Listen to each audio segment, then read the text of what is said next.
Гледаме предаването Кой е по-най по TV7? Квартал 7, блок 7, етаж 7. Водещият бате Енчо, който се опитва да разбере на колко години аджеба е една от участничките. На колко си години? На 5. На колко? На 6. Геро, това дете расте буквално за секунди, бе. На колко си години? На 5. На колко? На 6. Последно. Да. Колко? Много. Секунди, Кръстев, расте буквално с всеки въпрос. Повече от 15 не ти давам.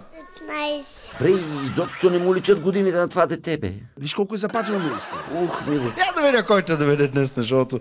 Здравейте, на колко години я покажете с пръстчета? На 4 казаха. Как на 4? Явно бате Енчо не може да брои. Здравейте, на колко години я покажете с пръстчета? На 4 казаха. След като разбрахме на колко години е горе-долу детето, да видим какво работи майка му. Какво работи мама? Мам работи крупе и ходи на банкет. Искаш ли и ние събота и неделя да работим като крупиета, че да ходим на банкети? Не мога събота и неделя хора на уроци по цигулка, Кръстев. То такава цигулка няма произведена.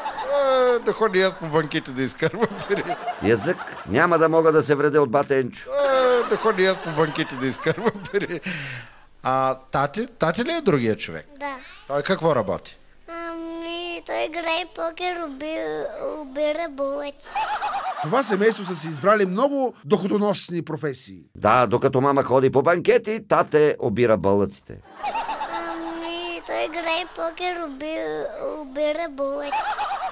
Нека в крайна сметка да видим с какво момиченцето ще впечатли публиката. А я да видим Кристито, какво е подготвила за песничка или стихче?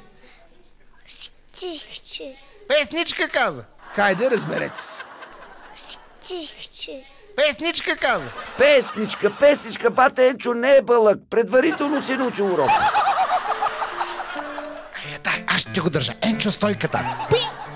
Милако. Чакай, че започни го силно.